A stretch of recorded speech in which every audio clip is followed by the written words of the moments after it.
नमस्कार दोस्तों, पाथफाइंडर पर आप सभी का स्वागत है। दोस्तों, सरकार के अनुसार UNSC United nation security council के 5 परमानेंट मेंबर्स में से 4 मेंबर्स सपोर्ट कर रहे हैं भारत को परमानेंट सीट मिलना चाहिए इस संदर्भ में। लेकिन चाइना की अगर मैं बात करूं तो it has become the only country जिसने अभी तक भारत को सपोर्ट नहीं किया है on its bid to become a permanent member of UNSC. क्या रीजंस हो सकते हैं ऐसा करने के? चाइना और भारत के बीच में जो उतार चढ़ाव के संबंध रहे हैं उससे हम सभी वाकिफ हैं। अंतरराष्ट्रीय स्तर पर भी आपस में जो इश्यूज हैं वो तो हम जानते ही हैं, बट एक इंटरनेशनल प्लेटफॉर्म पर भी किस तरह से कितनी बार चाइना भारत के विरोध में आया है, इस सब से भी हम वाकिफ हैं।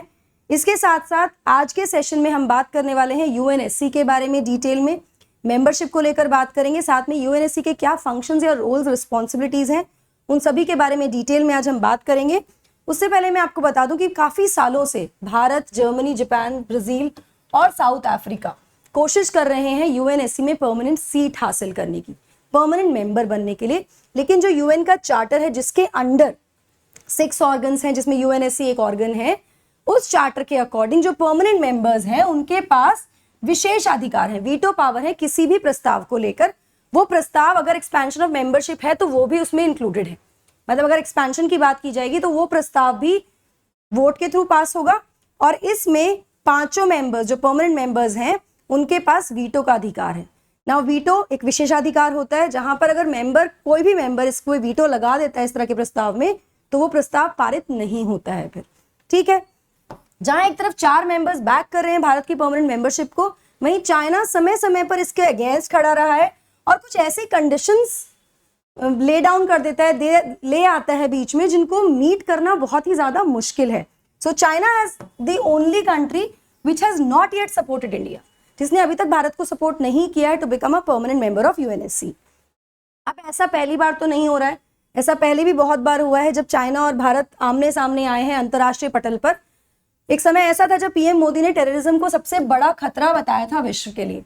यहां पर उन्होंने पॉइंट आउट किया था पाकिस्तान की तरफ, लेकिन पाकिस्तान की तरफ इशारा करते हुए उन्होंने इनडायरेक्टली चाइना को भी इसमें इंक्लूड किया था, इशारा किया था चाइना की तरफ, और कहा था कि चाइना हमेशा पाकिस्तान को शील्ड करता है और पाकिस्तान बेस्ड टेररिज्म को भी शील्ड करता है जब भी उस पर सैंक्शन लगाने की बात आती है यूएन के द्वारा।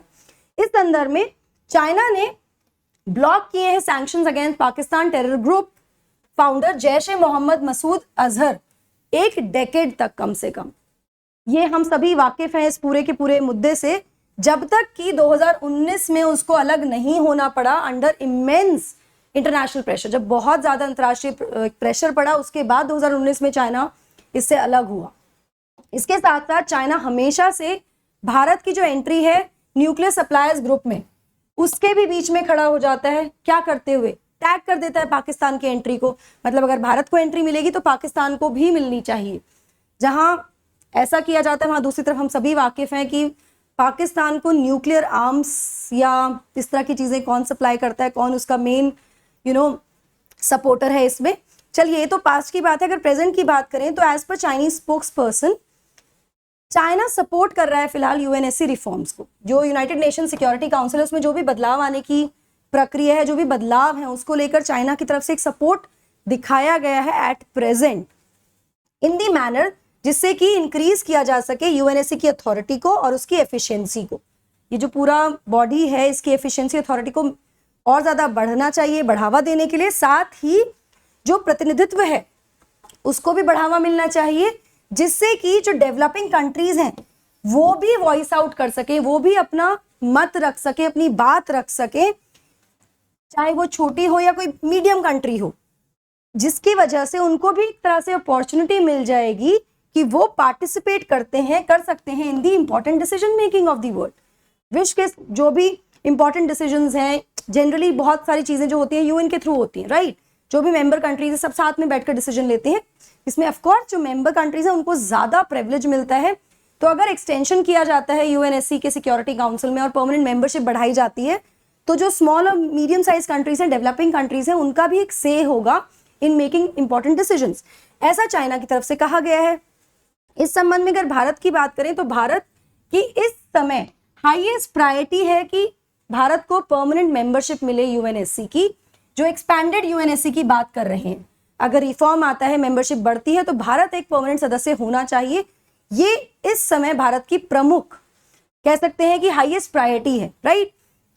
इस केस में, इस संबंध में जो सरकार है वो बहुत सारे इनिशिएटिव्स ले रही है, जिसमें कि वो इंटरनेशनल सपोर्ट को भी गार्नर कर रही है, इकट्ठा कर रही है हर तरफ से, जिसके लिए हमेशा इस मुद्दे को उठाया जाता है किसी भी बायलेटरल या मल्टीलेटरल मीटिंग्स में, किसी भी लेवल पर, और इसमें हाईएस्ट लेवल की मीटिंग्स भी इंक्लूडेड है। तो मतलब कोशिश पूरी तरह से जारी है भारत की तरफ से कि भारत को सभी राष्ट्रों का यहां पर सपोर्ट मिले, सहयोग मिले।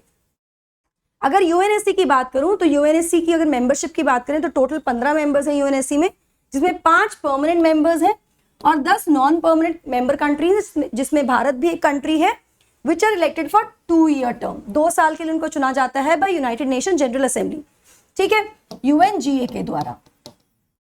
जो परमानेंट मेंबर्स हैं वो कौन कौन से हैं? Russia, UK, China, France and USA. और इन सभी कंट्रीज को वीटो करने का अधिकार है किसी भी प्रस्ताव पर। लेकिन इसके साथ साथ ये पिछले काफी सालों से डिमांड भी आ रही है कि अब बदलते हुए सिनेरियो में, ग्लोबल सिनेरियो को ध्यान में रखते हुए, कंटेम्पररी सिनेरियो को ध्यान में रखते हुए यूएनएससी की मेंबरशिप को बढ़ाना चाहिए। मतलब परमानेंट मेंबर्स, उनका नंबर इंक्रीज होना जरूरी है। जैसा कि मैंने आपको बताया कि इस समय जो मेन कंटेंडर्स हैं, स्ट्रॉन्ग कंटेंडर्स हैं परमानेंट मेंबरशिप के, वो हैं India, Brazil, south Africa, Germany और जापान, जो चाहते हैं कि उनको यूएनएससी में एक तरह से परमानेंट मेंबरशिप मिले। इस संबंध में एक inter governmental negotiation IGN process है यूएन का, जो काम कर रहा है अलग अलग मुद्दों पे, जिसमें भी रिफॉर्म्स लाने की जरूरत है यूएनएससी में। जैसे कि कैटेगरी ऑफ मेंबरशिप क्या होनी चाहिए। अगर प्रेजेंट कैटेगरी ऑफ मेंबरशिप की बात करें तो 2 कैटेगरी ऑफ मेंबरशिप है, एक है परमानेंट, एक है टेम्परेरी मेंबर्स, 2 साल के टर्म के लिए आते हैं, राइट।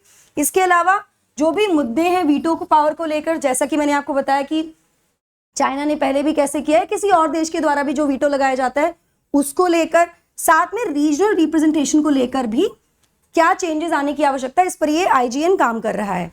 सो आईजीएन की जो नेगोशिएशन फ्रेमवर्क है, ये ग्रुप है एक with in United Nations, UN के अंदर एक ग्रुप है जो काम कर रहा है, जो देख रहा है यूएनएससी के रिफॉर्म्स को। लेकिन 2009 जब से इसको बनाया गया है तब से अब तक कोई खास प्रोग्रेस नहीं देखी जा रही है इन सभी विषयों पर। ना तो हम मेंबरशिप को लेकर अभी कह सकते हैं कि क्लियरली कुछ डिफाइन किया गया है कि मेंबरशिप बढ़नी चाहिए, नहीं बढ़नी चाहिए, कितने मेंबर्स होने चाहिए। रीजनल रिप्रेजेंटेशन को लेकर भी कोई बात नहीं हुई है। वीटो के मिसयूज का जो मुद्दा है उसको लेकर भी अभी तक कोई सोल्यूशन नहीं आया है। तो अभी तक कोई खास प्रोग्रेस आईजीएन के द्वारा नहीं देखी गई है यूएनएससी के संदर्भ में। इसी के बारे में, या यूएनएससी की क्या रोल्स या रिस्पॉन्सिबिलिटीज है, उसके बारे में बात करने से पहले मैं आपको बता दूं कि आप मुझे फॉलो कर सकते हैं पाथफाइंडर के टेलीग्राम चैनल पर। मेरी सभी क्लास की शेड्यूल और डाउट डिटेल्स के लिए, डाउट्स के लिए या फिर पीडीएफ्स के लिए आप मुझे फॉलो कर सकते हैं अनअकैडमी ऐप पर भी दोस्तों, जहां पर मेरी स्पेशल और फ्री क्लासेस होती हैं। एनरोल करने के लिए आपको सिर्फ मेरा कोड यूज करना है NDLive10 here. UPSC CSC super combat Sunday को है, अभी जाइए एनरोल कीजिए, कोड है NDLive10, जहां पर आप ना केवल स्कॉलरशिप जीत सकते हैं बट आप जीत सकते हैं कुछ बहुत बेहतरीन प्राइजेस भी। अनलॉक, अनअकैडमी अनलॉक, जहां पर 20% discount on huge demand from learners has been extended till 29 July. अभी जाकर एनरोल कीजिए NDLive10 कोड यूज करके। चलिए यूएनएससी के बारे में थोड़ा सा ब्रीफली जान लेते हैं। तो यूनाइटेड नेशन सिक्योरिटी काउंसिल का गठन किया गया था 1945 में, सेकेंड वर्ल्ड वॉर के बाद, ठीक है। ये 6 प्रिंसिपल ऑर्गन जो हैं यूनाइटेड नेशंस के, उसमें से एक प्रमुख ऑर्गन है। Now the question, you have to write down all the 6 organs of UN in the comment section. ये आप मुझे लिख कर देंगे, ठीक है, जिसमें से एक है United nation security council. UNSC का हेडक्वार्टर कहां पर है? न्यूयॉर्क में, यूएसए में। सभी जो सदस्य हैं यूएन के, उनको अग्री करना है, अग्री करते हैं और वो कैरी आउट करते हैं जो भी डिसीजंस लिए जाते हैं सिक्योरिटी काउंसिल के द्वारा। जहां एक तरफ जो यूएन के बाकी 5 ऑर्गन्स हैं apart from UNSC, United nation security council, वो केवल रिकमेंडेशंस देते हैं टू द मेंबर्स। उनको मानना ना मानना मेंबर्स की अपनी मर्जी है। वहीं दूसरी तरफ अगर सिक्योरिटी काउंसिल ने कुछ डिसीजन लिया है, उसने कुछ कहा है करने के लिए, तो मेंबर्स को ऑब्लिगेशन है उन पर, they are obligated to implement them under the charter. मतलब यूएनएससी का एक विशेष दर्जा है उसके पास एक विशेष अधिकार है कि अगर यूएनएससी कुछ कहता है तो वो मेंबर्स को मानना ही मानना होता है, ऑब्लिगेशन है। इसके अलावा 5 मेंबर्स की बात आप रिकमेंडेशन की तरह देख सकते हैं।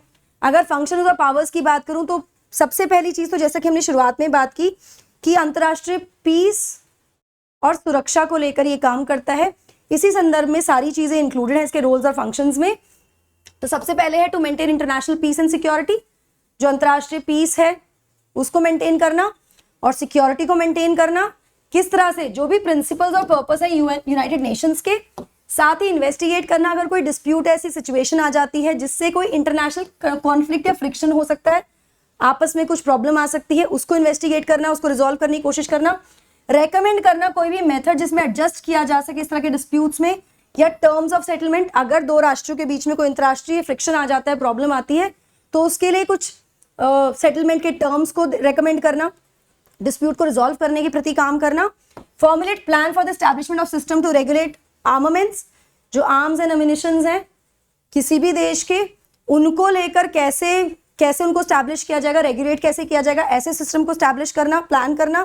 To determine the existence of threat to peace, कोई भी अगर पीस को लेके थ्रेट है उस एग्जिस्टेंस को डिटरमाइन करना, उसके लिए काम करना, या फिर कोई एक्ट ऑफ एग्रेशन है, कोई एग्रेशन मतलब वॉर या इस तरह के हम देखते हैं रशिया यूक्रेन वॉर के समय भी यूएनएससी ने काफी सैंक्शन लगाने की कोशिश की है रशिया पर, है ना, इस तरह की चीजों को लेकर। साथ में रेकमेंड करना एक्शंस को जो इस संबंध में लेने चाहिए अगर कोई ऐसा काम कर रहा है जो थ्रेट क्रिएट कर रहा है शांति को, या उसको मतलब कोई एक्ट ऑफ एग्रेशन है उस संबंध में, ठीक है। इसके अलावा सभी जो मेंबर्स हैं उनको इकोनॉमिक सैंक्शन लगाने के लिए बुलाना किसी विषय में, या फिर कोई और मेजर लेना जिसमें not involving the use of force to prevent और स्टॉप एग्रेशन, मतलब ऐसी चीजें करना जिसमें कि हम फोर्स का इस्तेमाल ना करें टू प्रिवेंट और स्टॉप एग्रेशन, राइट, ऐसे मेजर्स लाना। To take military actions against aggression, military action लेना किसी भी एग्रेशन के अगेंस्ट।